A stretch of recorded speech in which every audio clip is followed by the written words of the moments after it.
বাগেরহাটে জমি বিক্রির জন্য জালিয়াতির মাধ্যমে ভারতীয় দুই সহোদরকে বাংলাদেশের জাতীয় পরিচয়পত্র প্রদান করার অভিযোগে জেলা নির্বাচন কর্মকর্তা, ইউপি চেয়ারম্যান সহ ৩ জনের বিরুদ্ধে মামলা করেছে দুর্নীতি দমন কমিশন। ১৩ মে মঙ্গলবার দুপুরে বাগেরহাট দুদক কার্যালয়ের সহকারী পরিচালক মোহাম্মদ সাইদুর রহমান বাদী হয়ে মামলাটি দায়ের করেন। মামলায় পারস্পরিক যোগসাজশে এবং ক্ষমতার অপব্যবহার করে বিধিবহির্ভূতভাবে জাতীয় পরিচয়পত্র তৈরির অভিযোগ আনা হয়েছে। বাগেরহাটের চিতলমারী ইউনিয়নের চেয়ারম্যানের সহযোগিতায় দুটি জন্ম নিবন্ধন সনদ সৃজন করা হয়।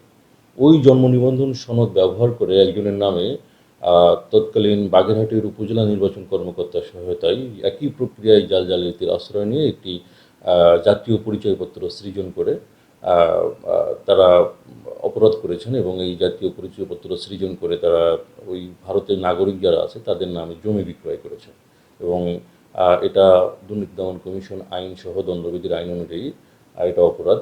এই অপরাধের পরিপ্রেক্ষিতে দুর্নীতি দমন কমিশন জেলা কার্যালয় বাগেরহাট থেকে তাদের নামে ৩ জন আসামির নামে মামলা রুজু করা হয়েছে।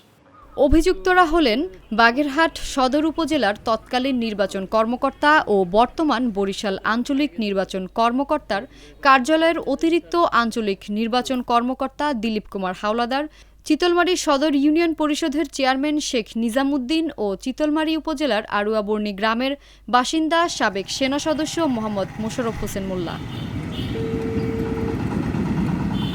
বাংলাদেশে স্থায়ীভাবে বসবাস না করা সত্ত্বেও ফণীভূষণ ওরফে মণিমণ্ডল এবং প্রতুল চন্দ্র মণ্ডলের নামে দুই সহোদরকে চিতলমারী থেকে জন্ম নিবন্ধন সনদ ও তা ব্যবহার করে একজনকে জাতীয় পরিচয়পত্র তৈরি করে দেওয়া হয়।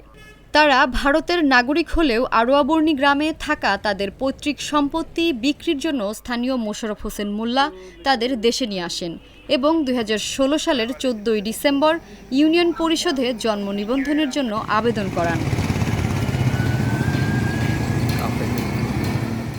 ফণীভূষণ ওরফে মণিমণ্ডলের বর্তমান ঠিকানা বাগেরহাট পৌরসভার সোনাতলা গ্রামে দেখানো হলেও সেখানে তার কোনো অস্তিত্ব পাওয়া যায়নি।